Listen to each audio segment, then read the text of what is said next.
오늘 하나님의 말씀은 구약성경 79페이지 창세기 49장 22절로 26절까지 말씀입니다. 본문을 한번 읽고 말씀을 들으시면 감사하겠습니다.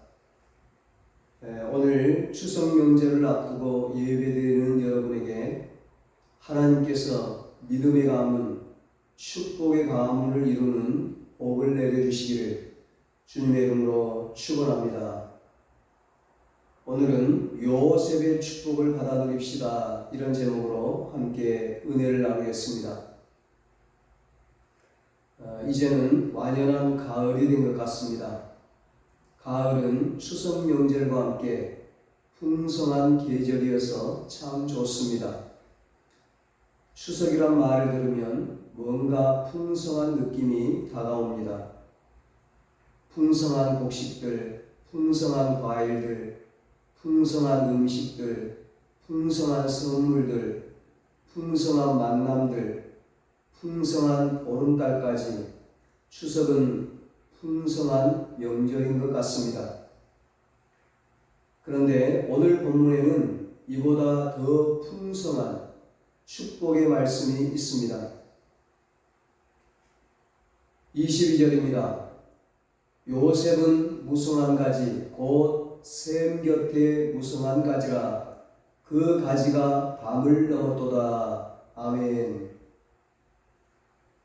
저는 우리 성도들의 가정과 자녀들을 위하여 기도할 때마다 이 말씀을 꼭 생각하며 기도합니다.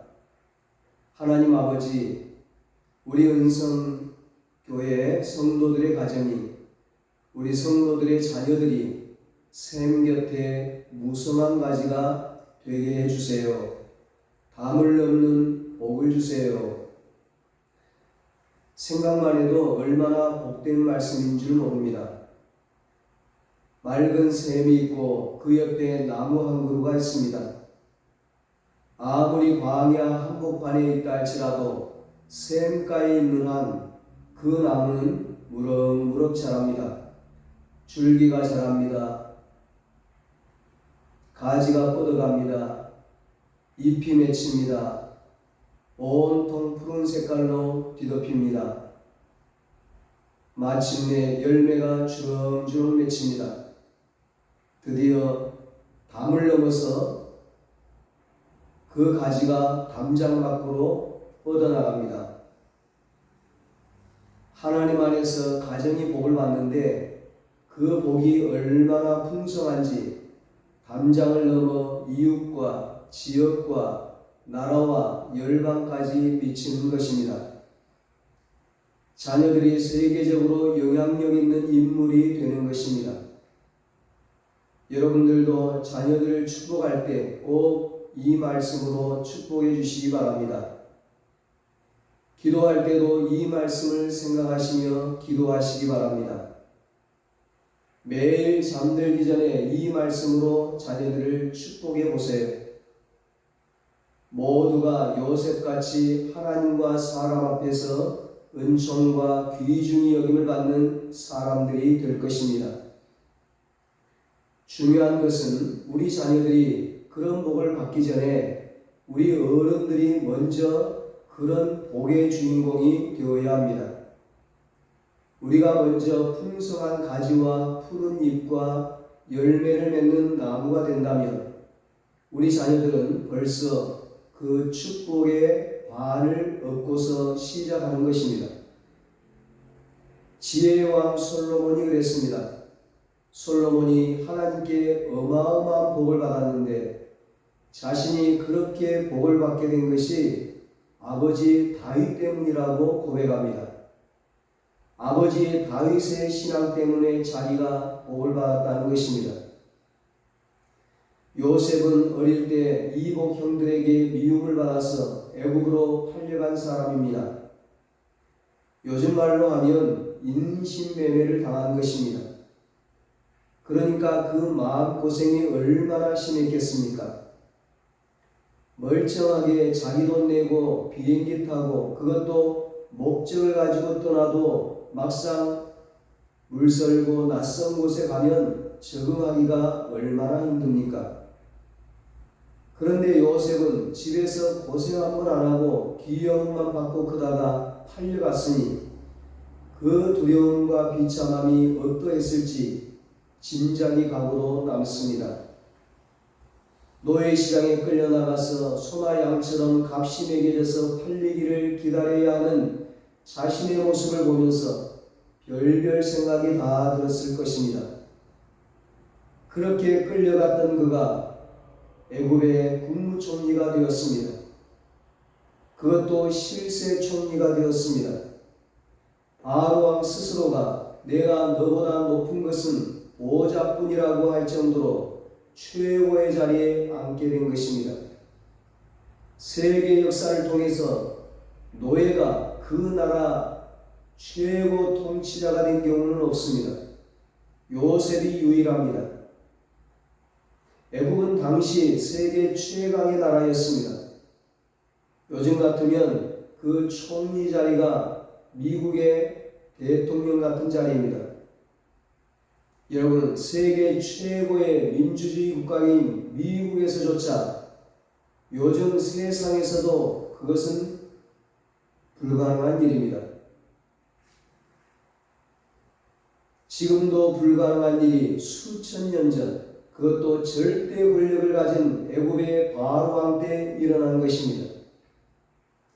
더군다나 애굽 국민들만이 아니라 주변의 모든 나라 국민들이 그를 칭송하고 그의 업적을 높이며 감사해야 하는 자리까지 그는 이르렀습니다.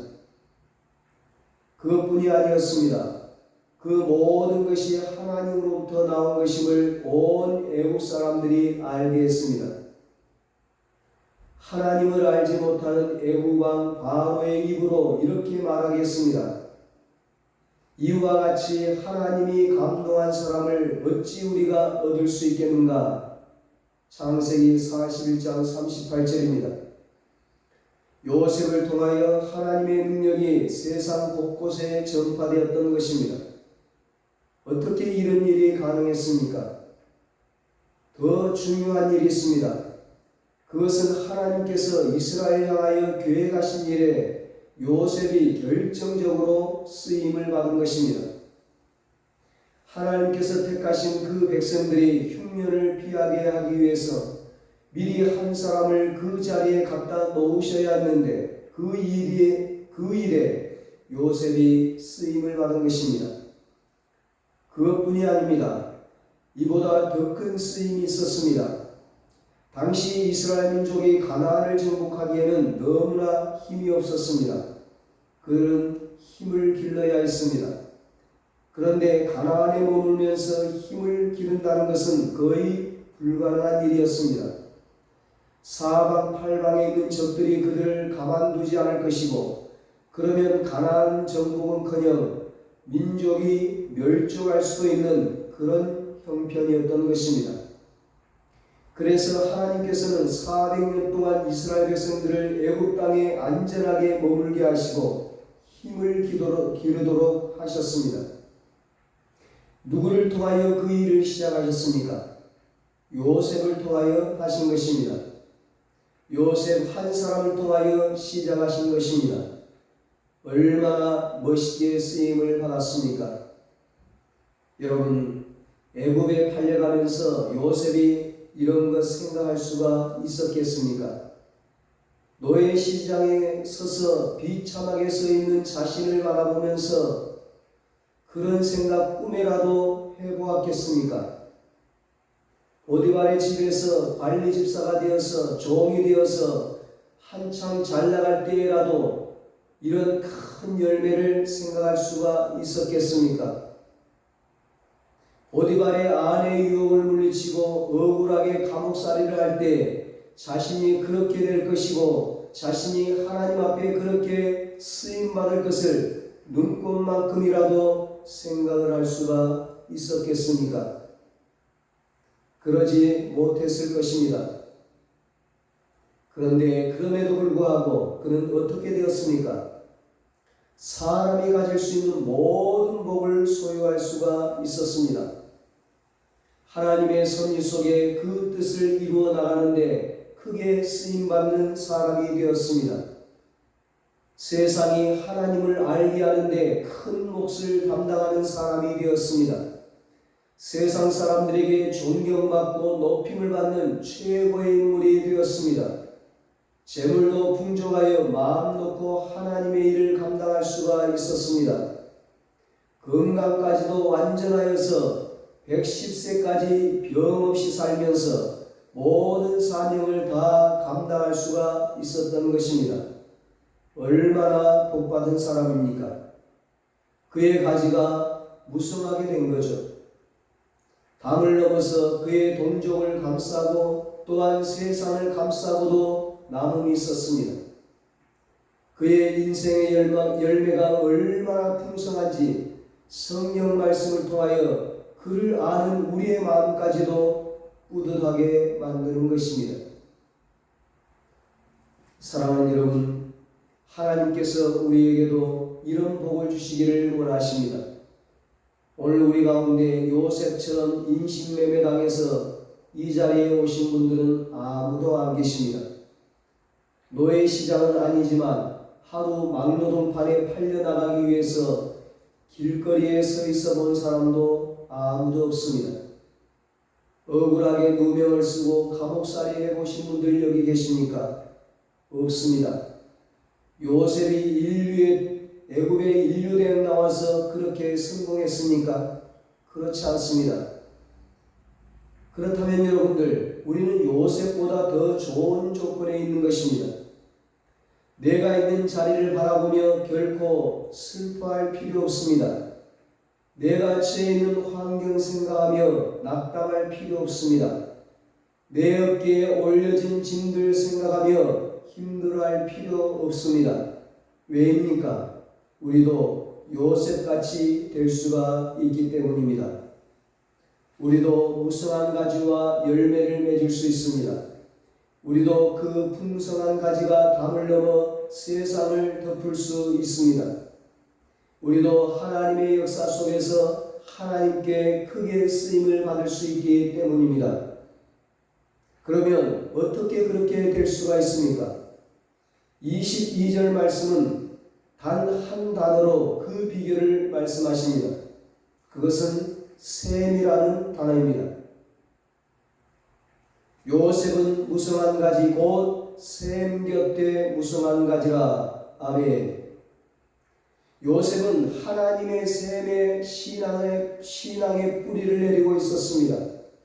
하나님께 삶의 뿌리, 인생의 뿌리, 믿음의 뿌리를 내리고 있었습니다.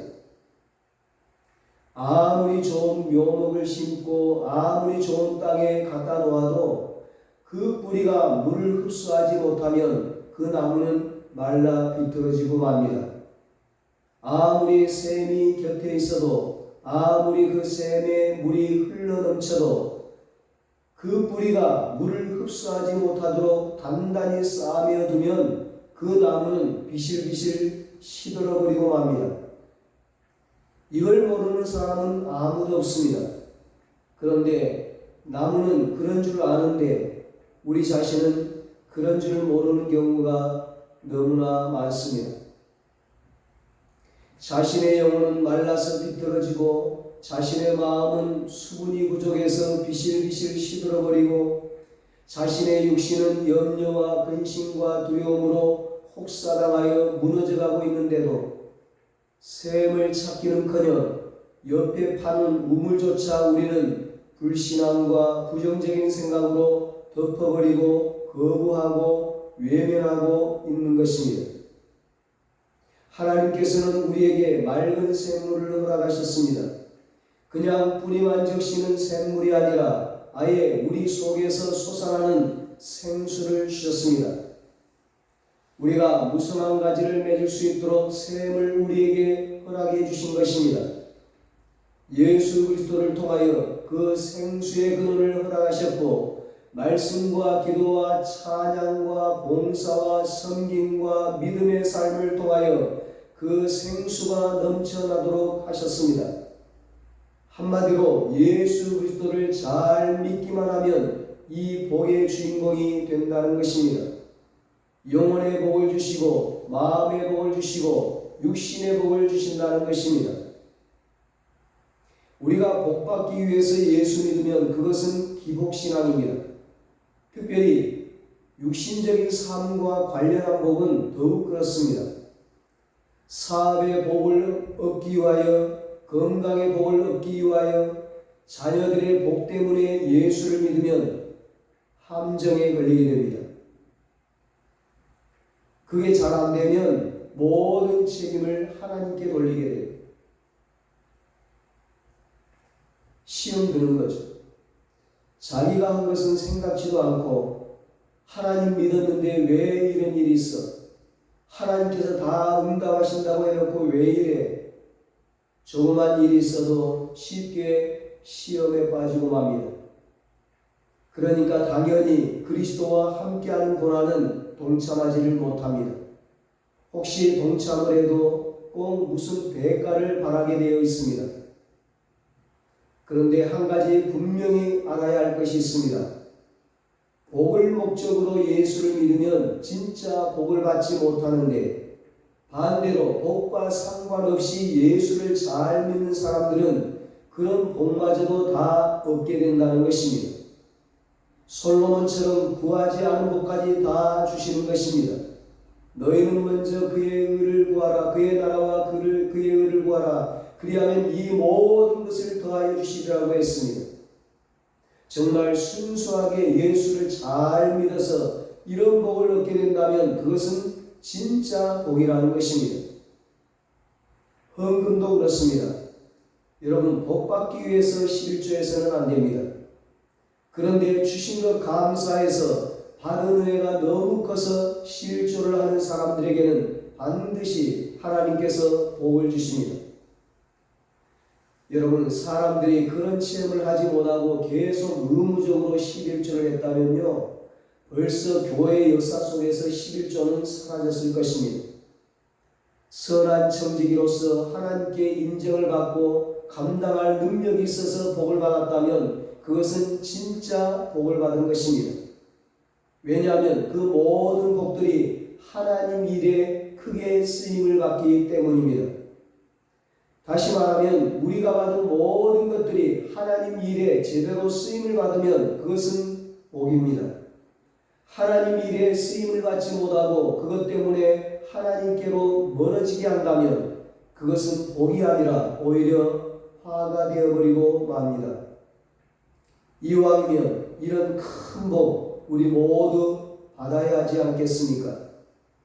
물론 하나님께서 모든 예수 잘 믿는 사람에게 이 모든 복을 다 주시는 것은 아닙니다. 하나님의 뜻에 따라서 필요한 사람들에게 필요한 대로 주실 것입니다. 각자가 받은 사명이나 환경이나 관리 능력에 따라서 그 쓰임에 알맞게 주실 것입니다. 예수님의 제자나 바울 같은 사람들에게는 물질의 풍성한 복은 주시지를 않았습니다. 그저 물질에 시달리지 않고 사역에 지장이 없을 정도로만 주십니다. 왜냐하면 사명이 전혀 다르기 때문입니다. 오히려 주의 종들에게는 순교의 복을 주십니다. 왜요? 순교의 복이 가장 크고 가장 영광된 복이기 때문에. 스데반 집사님은 젊은 나이에 순교당하도록 하셨습니다. 여러분, 복입니까 아닙니까? 사실은 제일 큰 복이죠. 스데반이 그것을 감당할 능력이 있었기 때문에 허락하신 복입니다. 그 일이 얼마나 하나님 나라 확장하는 데 쓰임을 받았는지 우리는 잘 알고 있습니다. 스데반을 핍박하는 데 앞장섰던 바울이 그 일로 말미암아 나중에는 회심을 하게 됩니다. 그리고 바울이 아시아와 유럽을 복음하는 데 크게 쓰임을 받게 됩니다. 스데반의 순교가 열매를 맺게 된 것입니다. 이처럼 하나님께 받는 복도 사명에 따라 다 다를 수 있습니다. 물질로서 잘 섬길 수 있는 사람들은 물질의 복을 주십니다. 시간으로서 잘 섬길 수 있는 사람은 시간의 복을 주십니다. 건강으로서 잘 섬길 수 있는 사람은 건강의 복을 주십니다. 말씀과 가르침으로 섬길 사람들은 지혜의 복을 주십니다. 봉사로 섬길 사람들은 사랑의 복을 주십니다. 순교로서 하나님 사역에 쓰임받을 능력 있는 사람들은 순교의 복을 주십니다. 여러분 각자는 무슨 복을 받았습니까? 또 앞으로 어떤 복을 받으시기를 원하십니까? 마음을 정하시고 하나님 앞에 그 중심을 두시기를 바랍니다. 그리고 예수 잘 믿고 말씀 따라 순종하며 살면 그 복은 반드시 따라오게 되어 있습니다.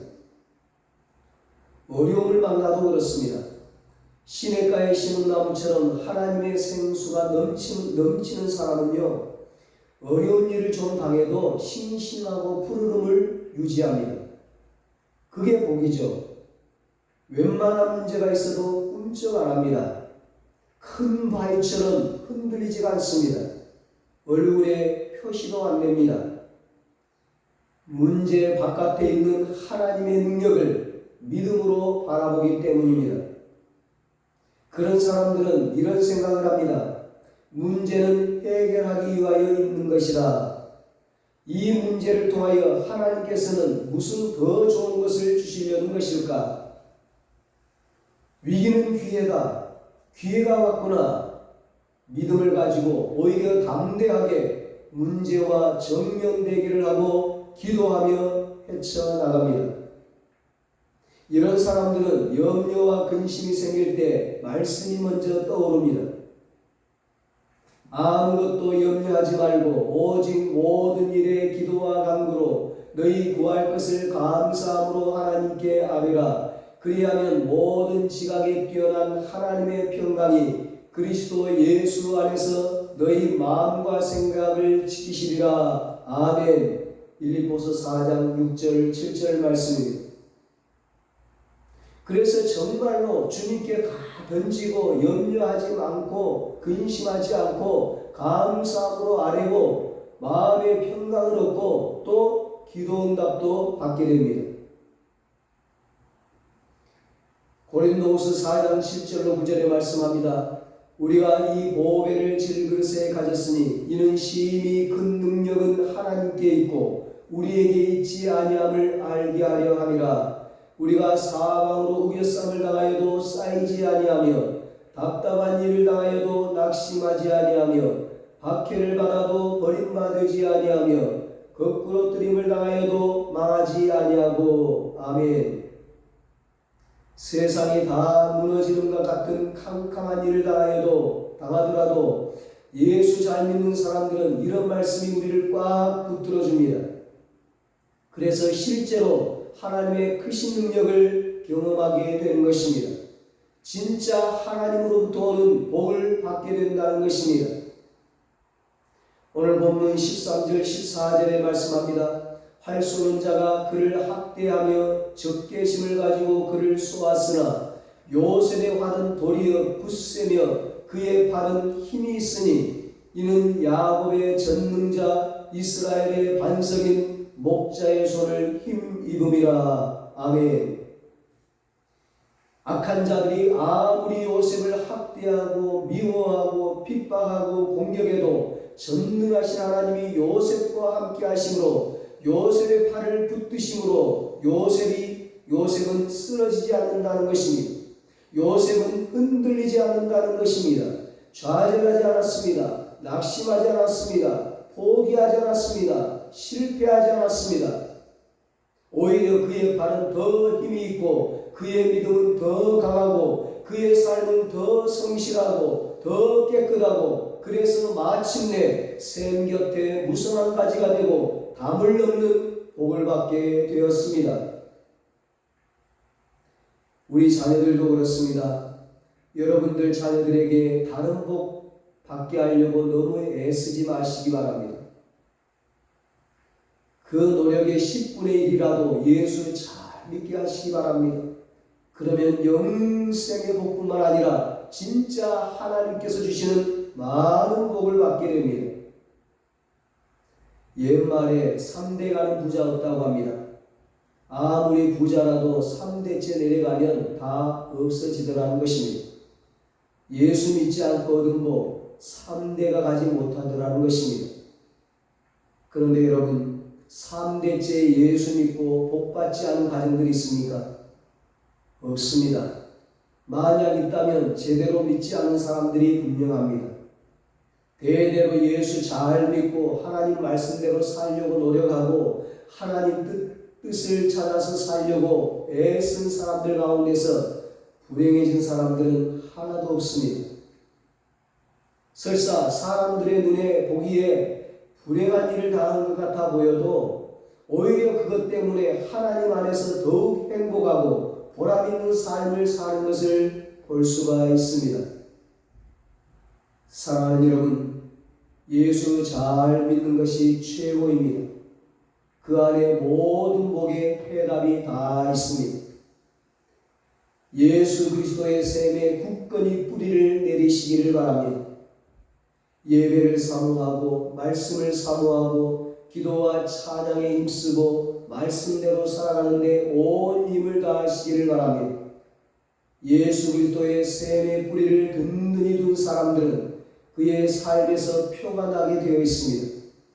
푸르름이 있고 싱싱함이 있습니다. 풍성함이 있고 푸근함을 줍니다. 언제라도 같이 있고 싶고 속내를 다 이야기하고 싶은 마음을 줍니다. 우리 교회에도 그런 분들이 많이 계십니다. 분명히 자신도 큰 아픔 속에 있는 것을 아는데 얼굴에 표시 하나 내지 않고 오히려 다른 사람들을 위로하고 격려하며 전혀 흔들리지 않는 믿음을 보여주는 분들이 많이 계십니다. 샘 곁에 심은 나무처럼 흔들리지가 않습니다. 다른 사람을 시원하게 해줍니다. 다른 사람을 행복하게 해줍니다. 참 아름다운 모습입니다. 참 아름다운 신앙입니다. 사랑하는 여러분, 예수 그리스도의 생수가 우리에게 넘칠 때 하나님께서 주시는 큰 복이 풍성하게 임할 것입니다. 요셉이 받은 것과 같은 크나큰 복을 내려주실 것입니다. 어떠한 문제나 어떠한 광풍이나 어떠한 비바람 속에서도 그 푸르름을 잃지 않고 가지를 뻗고 열매를 맺으며 담장을 넘어서 많은 사람들을 덮는 풍성함을 보게 될 것입니다. 이 풍성한 요셉의 복을 받아 누리는 여러분과 저가 되시길 예수님의 이름으로 축원합니다. 기도하겠습니다. 하나님 아버지, 사랑하는 주의 백성들이 복의 근원이신 하나님의 샘 곁에 심겨진 복된 자들이 되게 하여 주시옵소서. 생명수 되시는 예수 그리스도의 샘에 깊이 뿌리를 내리게 하여 주시옵소서. 그래서 어떤 비바람과 풍랑도 다 이겨내고 흔들리지 않으므로 무성한 가지가 되어서 풍성한 열매를 맺게 하여 주시옵소서. 마침내 그 가지가 담을 넘어서 많은 사람들을 덮고 풍성하게 하고 행복하게 하고 구원하는 놀라운 은혜가 있게 하여 주시옵소서. 이제는 우리 주 예수 그리스도의 무한하신 은혜요 하나님 아버지의 사랑하심과 성령님의 위로하시고 교통하심이 요셉의 풍성한 복을 받아 누리기로 다짐하는 사랑하는 모든 성도들과 저들의 가정과 자녀들과 사업과 직장 위에 이제로부터 영원토록 함께 있을지어다. 아멘.